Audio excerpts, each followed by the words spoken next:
Nasi ndakuti spoiler vana dzangu mese ndati mumboya akatimboita get together chivara hedu kudai. Magona kani. Magona. Magona muroora. Ndozvinoitwa kaizvozvizvi munhu uka handichaonadya nyama. Torwa nehangano. Torwa nehangano. Ndizvozvo chaizvo. Magona muroora uko kungorya mari yazanzi yangu wogari. Utorya namashamwari anokuchema mangwana ndizvo chaiko. Inini handizvigoni. Inotogona kudya nevamwe. Hello headmaster. Ndini mai vaProsper Chizure. Ndini okay maionaka ndini ndaisa mari iyoyoyo muaccount menyu yekuti ibva yakavha fees, yokavha blazer rake, yobva yakavha nemamwe mabooks amakati munawo ikoko kudhara. Saka kana maona confirmation ndini ndaisa mari iyoyo. Headmaster. Tatotirega tikare tangodai zvitisati tajomba ka. Manje zvatovhurwa zvikoro shuwa. Aiwa vanofara zvavo. Zvakanaka imowa nezuva rakanaka. Saka inini ndinowo kukufidhai manje. Imi ndimowo kubhadhara mari dzechikoro chevana venyu.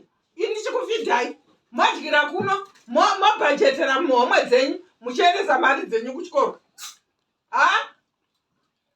Musachavhura bhodhoro iri. Musachavhura bhodhoro iri. Bhodhoro zemuroora. Handidi. Ivo vobhadhara. Iwe. Iye so. Usapedzise sadza rauri kudya iri. Handisi kuda. Uri kunzwa here? Handiti ndiri matikoka.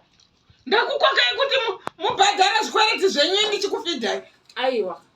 Ini matikoka kamata. Aiwa. Hakuna zvakadaro. Hakuna izvozvo. Saka matikoka rei. Kafika majiri kunaka majiri. Akamata kuchitorera kuti. Sadaro. Mama tichanga taguta mozo tichanga uti. Mama ndiri mbaka njiraimo. Achisikai. Hai muroora onerere mwari vanoda ire izvozvo ndakutorera unozotoregwa nezvaunazvo dzosa. Iwe nyama